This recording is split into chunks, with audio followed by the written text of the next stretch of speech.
Welcome to the Riverside Project podcast. We are mobilizing Houston to empower families and transform generations. We hope these conversations will give you a greater understanding of the issues facing our community and inspire you to find your place along the river.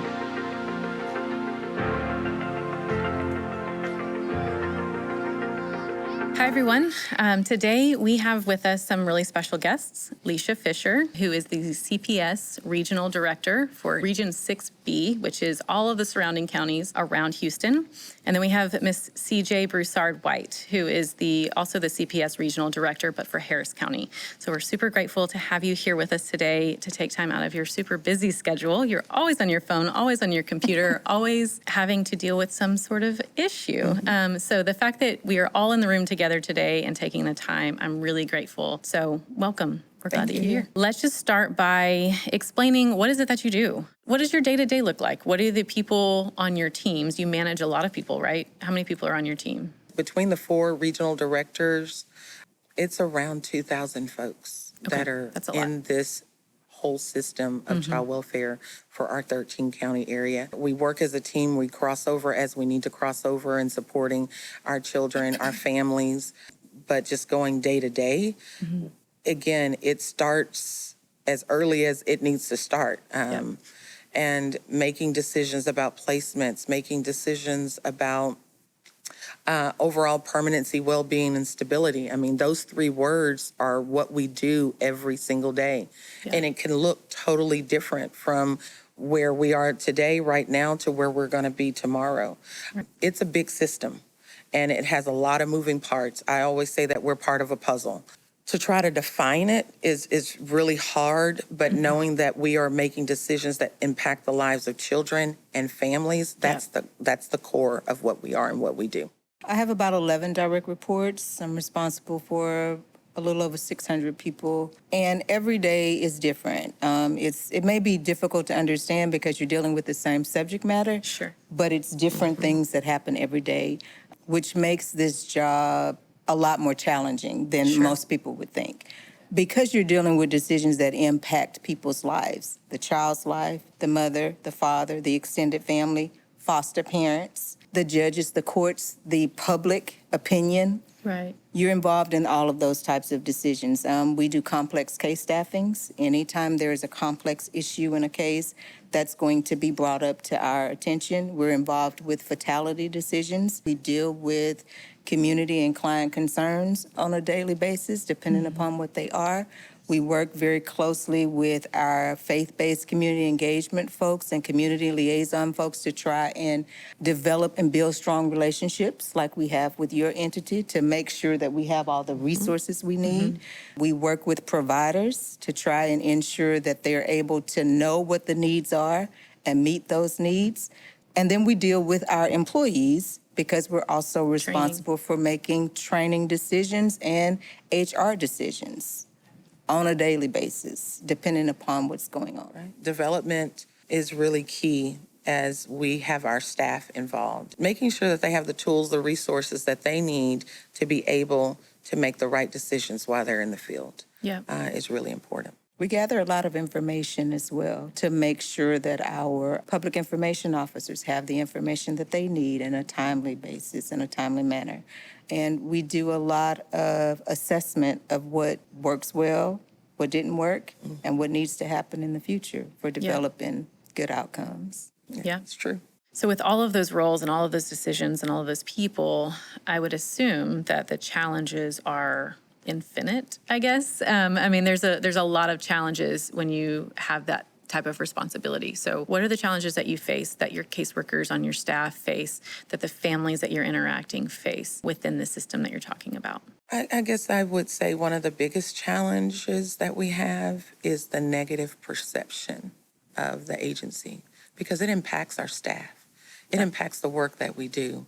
We have some amazing, amazing people that work with us. I never like to say work for us, work with us. We are here because we care about children, we care about families.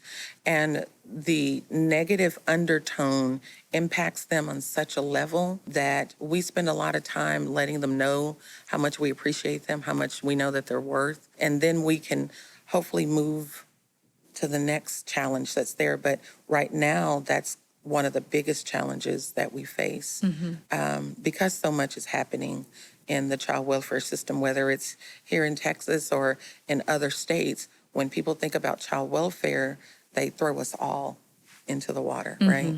And we're trying to make sure that our staff are getting the resources and tools that they need in order to do this job. But the first part we got to jump over is that hurdle of that negative perception. Yeah, absolutely. And that's one thing that I learned just from our own experience in working, being a foster parent, was realizing there are a lot of people that make decisions for families, right? At least in where you sit. It's not just CPS deciding whether a child goes home or not.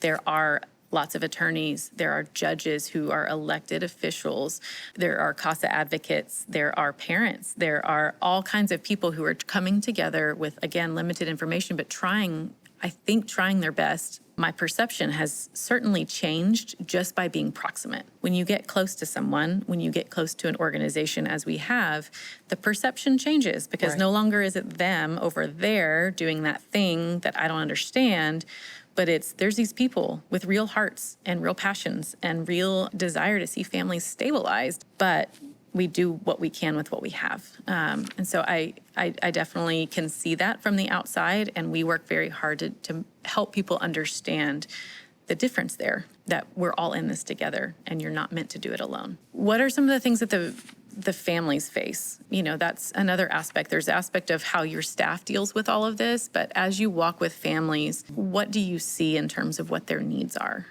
Well, there's always going to be a need for resources. Some of them need transportation resources. Some families need housing. Some families need the basic necessities.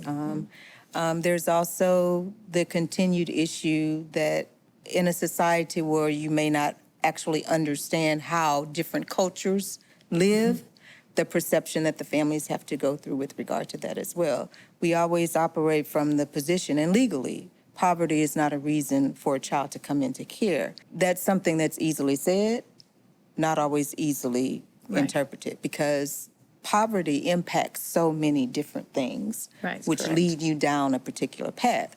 While I say that, I would be remiss to say that there are child welfare and child abuse covers every part of society. It's not just relegated to those who may be at the poverty line, but the families need, I think, a better understanding of what is expected of them, which we as a department are working very hard to make sure that they can get that. Many of them need somebody that can just hold their hand through the process, because when they have the negative perception of what the community may have with regard to the agency, it impacts their ability to work through the process. When the process may be going just fine for them personally, we need to have just an overall understanding of what it takes for families to work, and understand that just because it doesn't look like what an advocate thinks it should look like doesn't mean that it's per se abuse or neglect or not beneficial, won't work for this family. Does that make sense? That makes total sense, because we're not looking for perfect families. We're looking for families who can be caring, committed to these children, nurturing towards these children, opening up your home to them in a way that they feel safe, they feel comfortable, they feel loved, they feel protected. When you think about how child welfare has evolved over the years, it's changed. We want the community to be involved. We want that support, that wrap around our children and around our families, because no one, even us, we can't do this alone.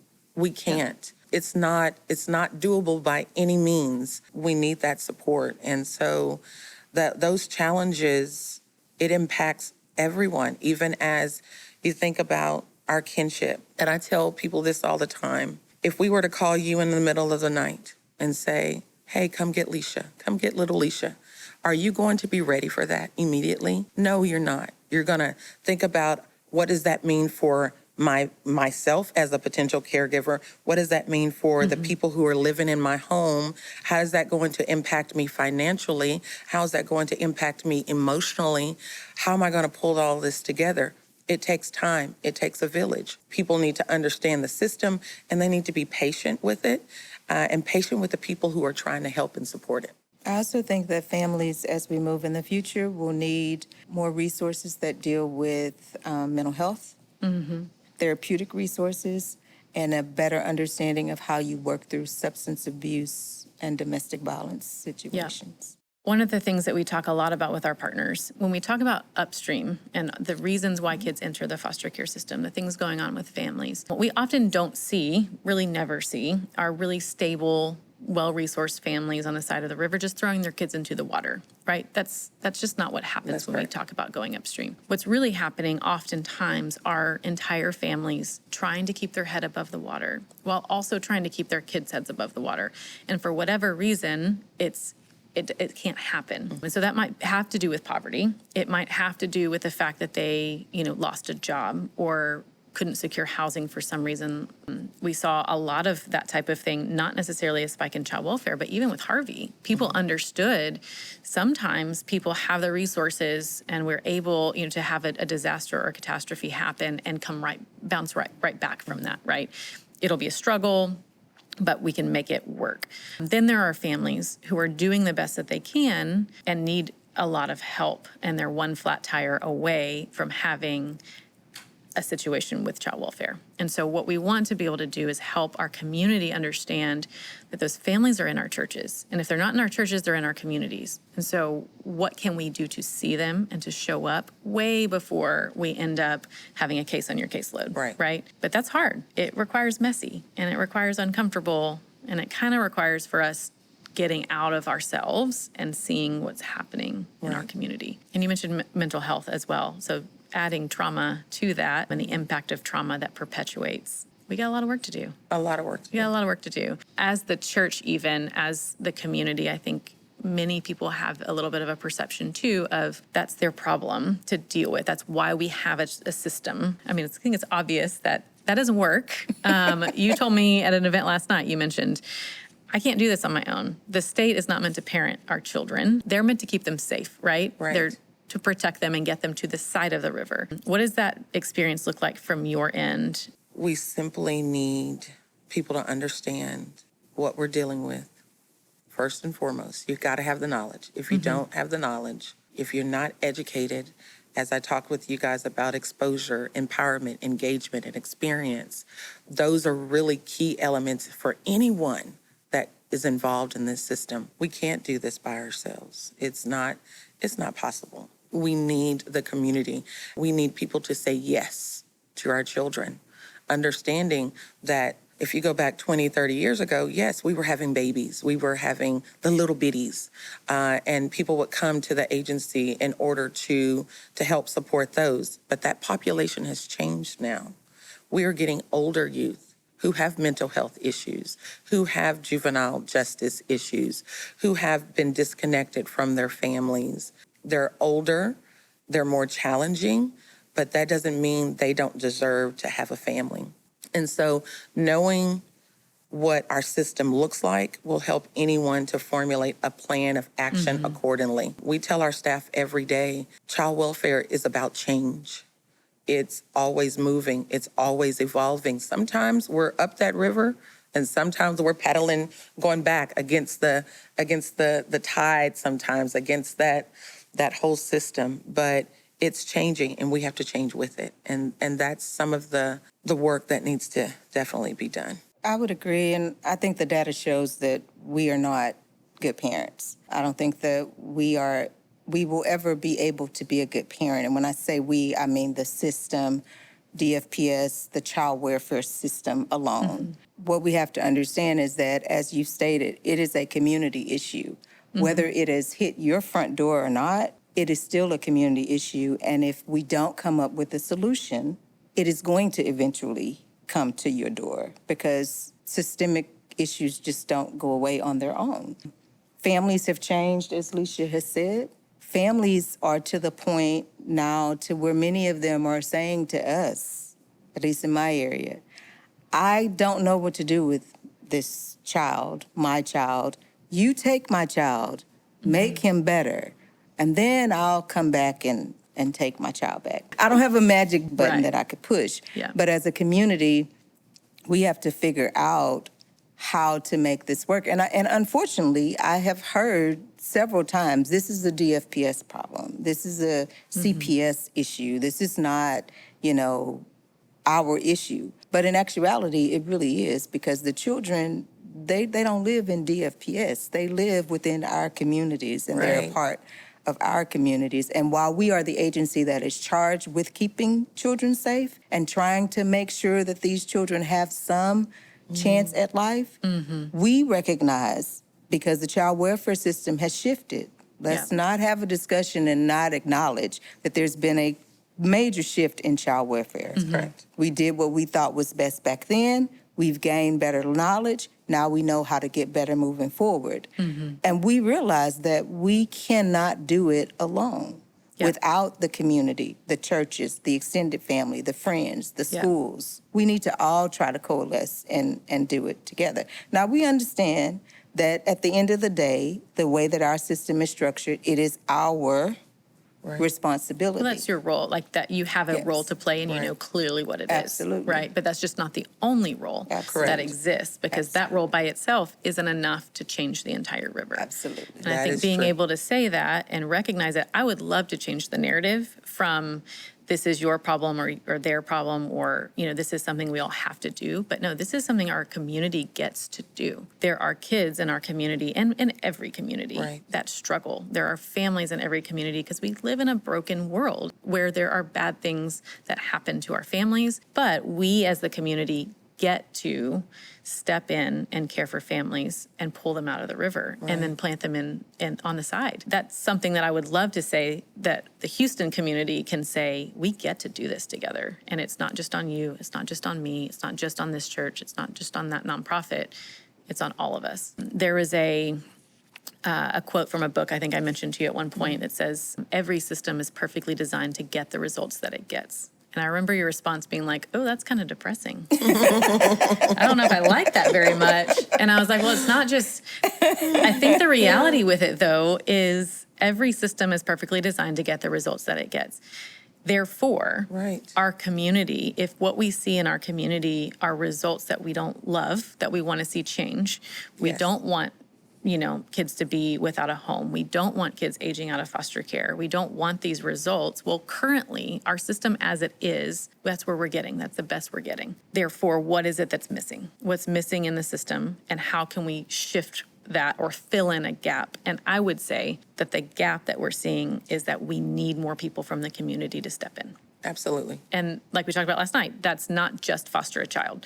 So tell me ways that the community can step in. 100%, I will say, if you can foster a child and that's on your heart, do it. But I also want to say there are lots of other ways. So tell me what those ways could be. Our community is huge. We have some great partners in this work that we do, whether it's nonprofits, whether it's churches, whether it's community businesses, whatever it is, the foundation is there.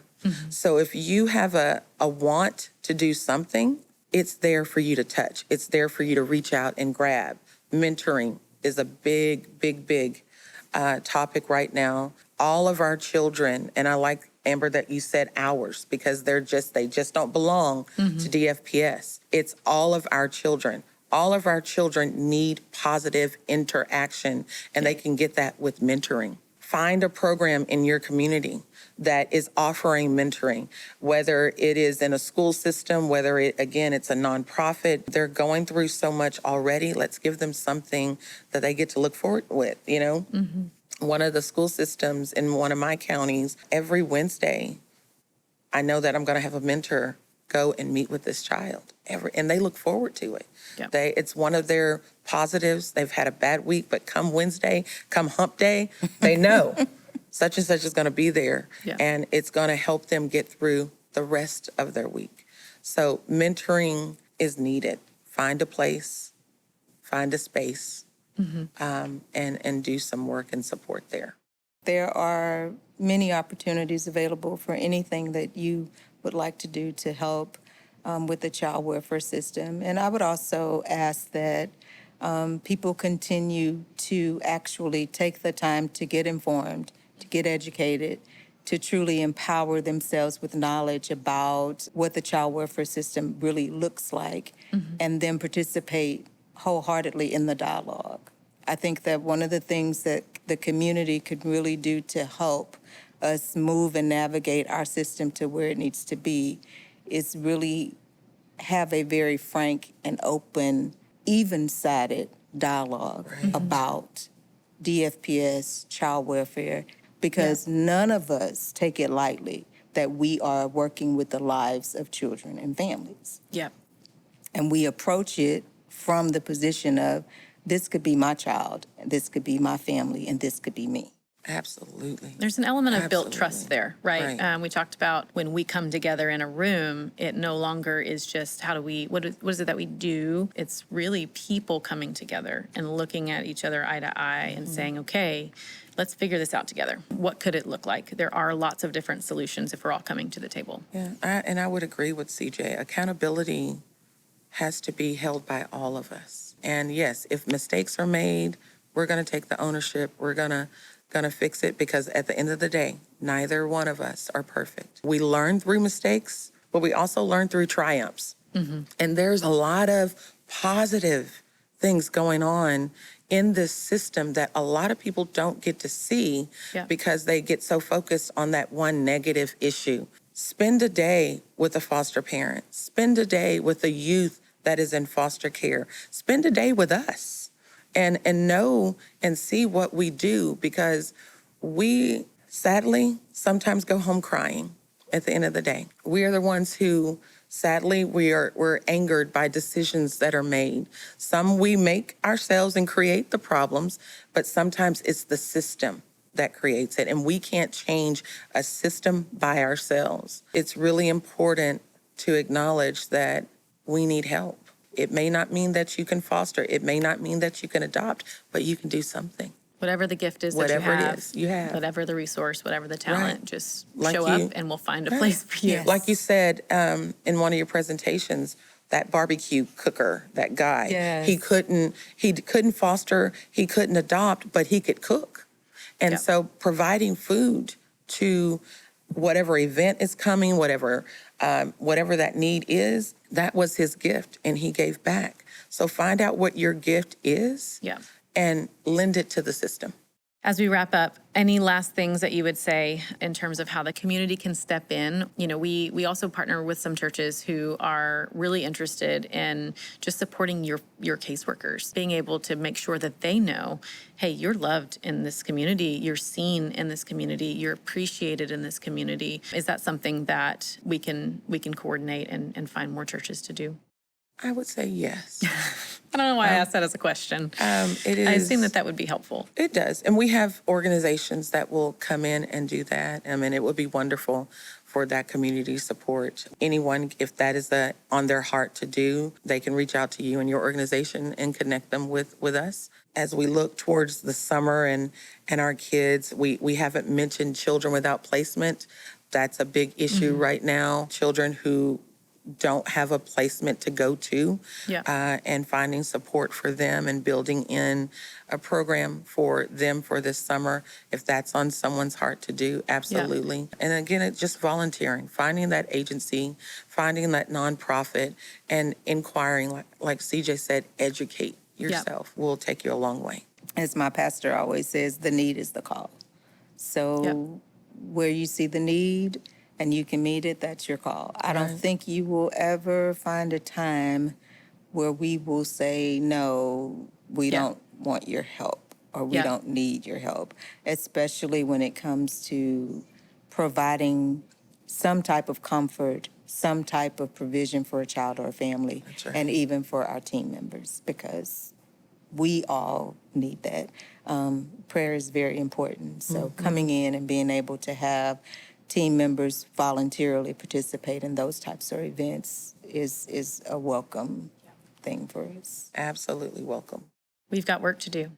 We do. Community has work to do, and we're going to make it happen. Thank That you is so true. much for spending time with us today. We're praying for you. We are championing you on. We're cheering for you. We're behind you. We appreciate you. We see you. And yeah, we're grateful to have you here.